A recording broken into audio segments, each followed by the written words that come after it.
for? 3, please.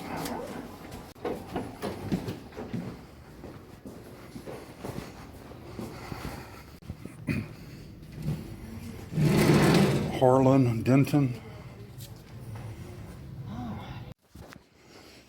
Hey there. Hey, Doc.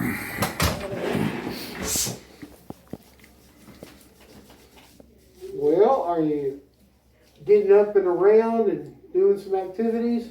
No, not really.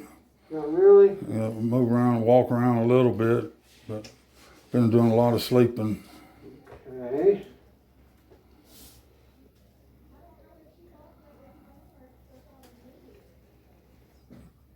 Just try to get up and do something. I just get so tired. I'll be right back. That's good. At least they're going to help work on the insurance part. That's what I was telling Margie, because she was asking about Medicaid, and I didn't know what to say, and I didn't know. Well, Arkansas said I make too much on my disability to qualify for Arkansas Medicaid. But that lady that was on the phone said she's going to send me some paperwork That doesn't make no sense like that. to fill out for something else. And these people are going to come and talk to us about that grant and everything. Hey, Dr. Hostick he's a godsend. Because if that's what I was telling some, I don't know, boy, if something would have happened to you in between it, I would have went straight to Social Security and I would have taken them down. Because that just does not make any sense.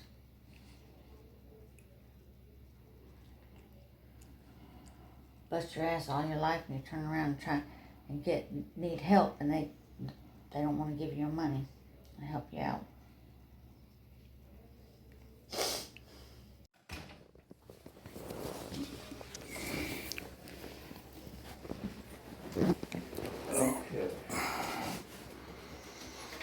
So,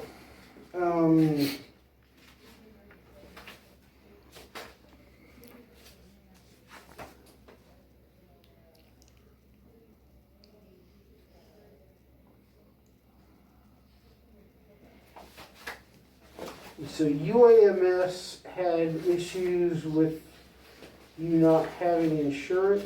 Yeah. Are you on Medicaid right now? No.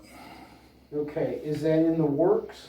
Yeah, they said it'll be July of next year before Well, I get Medicaid. maybe St. Michael's can work on that. What I would suggest that we do is start you on chemotherapy. Chemotherapy works. The problem is that a lot of times it comes back.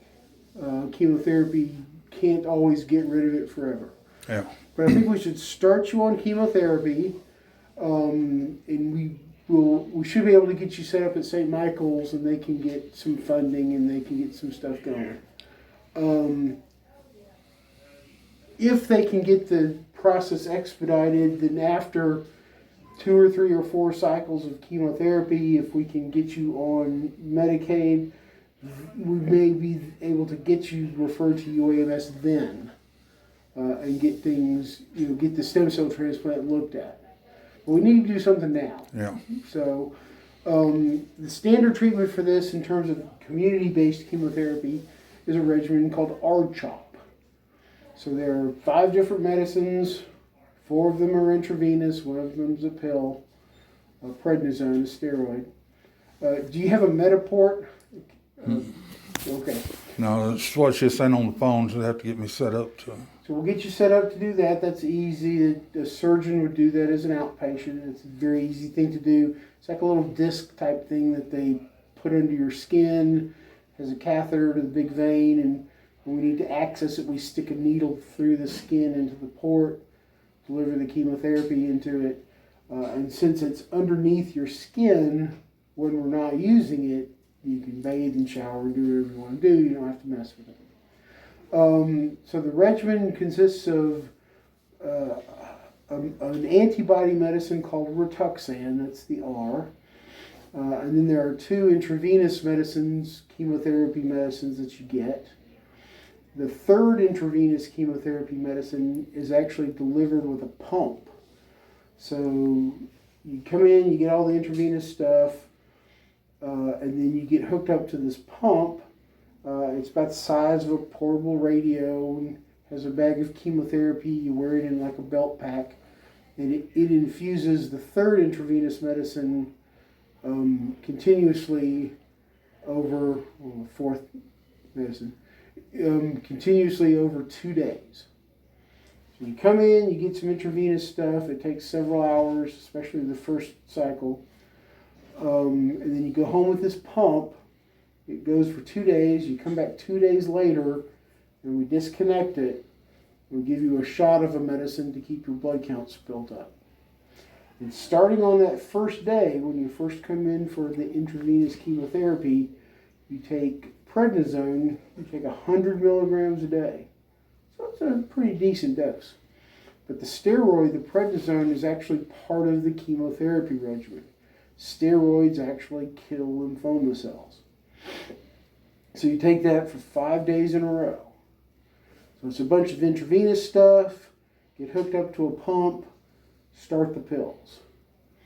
2 days later, you come in and disconnect, and then 2 days after that, you're done with the pills. So that's one cycle.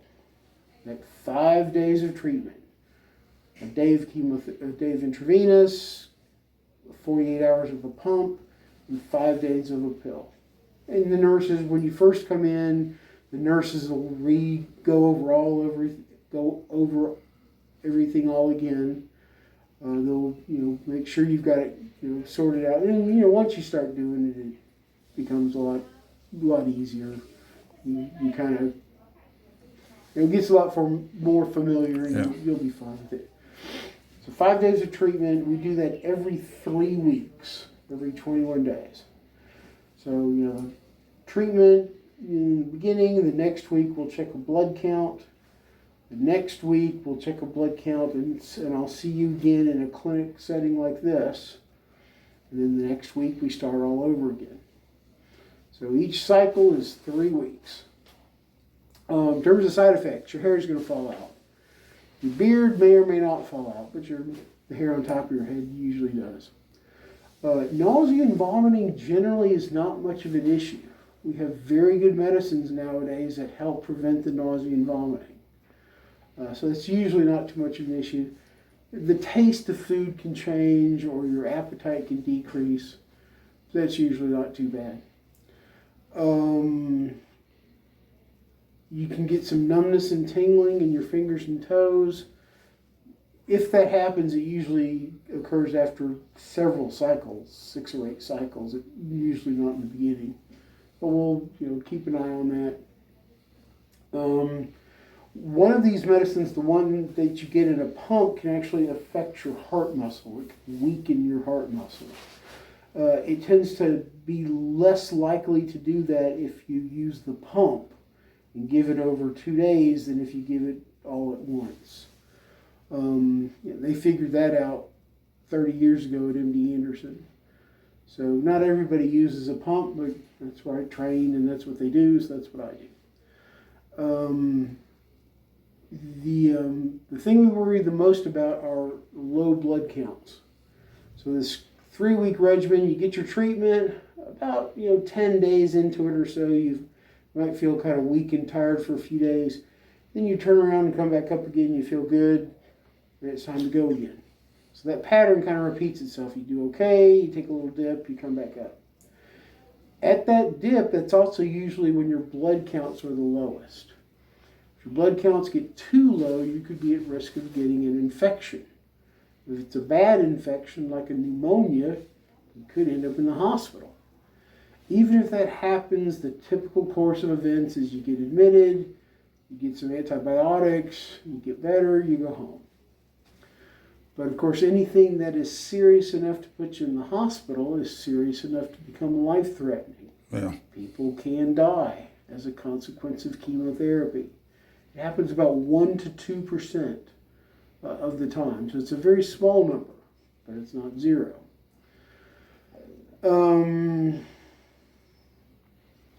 About halfway, so after about 3 cycles, we would typically rescan you and see what things are doing. And again, we'll keep an eye on the financial situation to see if, as soon as we can have a possibility of getting you to Little Rock, then we're going to try to do that. That's about it. Any questions? No, you anything?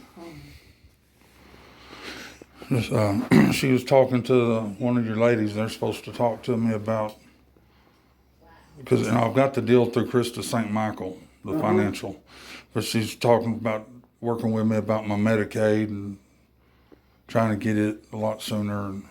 Right. I mean, I don't know how that all works, but my vague recollection is that if they submit enough paperwork that says, you've got a life-threatening illness, you're on chemotherapy, I mean, that things do get accelerated, things get moved up. But I don't really know all the ins and outs of that. Me either. I just know that Social Security gives me the runaround all the time. I'm not surprised. And go figure, government agency. But the folks who work on this, I think, do a pretty good job. So what I was saying about the heart damage, we need to know what your heart function is as a baseline to begin with.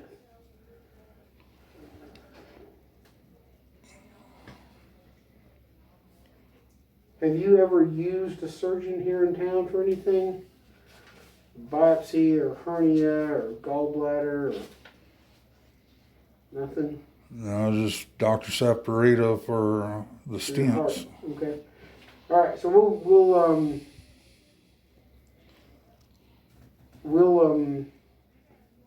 get you set up. Again, everybody in town has done a million of them, so it's easy to do. We'll get that set up, and we'll do that sound wave test of your heart called an echocardiogram.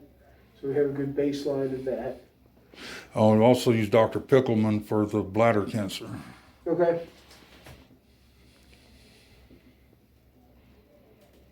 He told him that would more than likely come back, but he ain't been able to go and see him. Yeah. Well, some of these medicines actually, the vincristine and the pump medicine actually can have some effectiveness in bladder cancer. So this chemotherapy that you're getting for the lymphoma, if there is any residual bladder cancer, it actually may be working on it. So. As they told me, the one I had was, if you had to have cancer, this is the one you would want because it's not life-threatening. Well, that's it. It's just like a bad penny. It just keeps coming back. Right.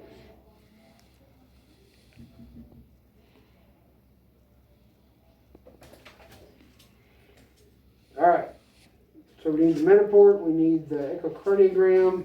I'm going to write your chemotherapy orders up and submit it and send it into St. Michael's. So they will call you with all these appointments. Hopefully we can get the chemotherapy approved relatively quickly. And when they've gotten that approved, they'll call you to schedule a time to come in and start it. So we may be able to start it next week. We'll see. We have to start on a Monday, Tuesday, or Wednesday because we have to disconnect the pump on a Wednesday, Thursday, or Friday. So we may be able to start next week. If they can't, then it may be the week after that. I think that'd still be okay. Okay? All right. All right. You go ahead and head on out. We'll be in contact shortly. All right. Thank you. You bet. I'll call him.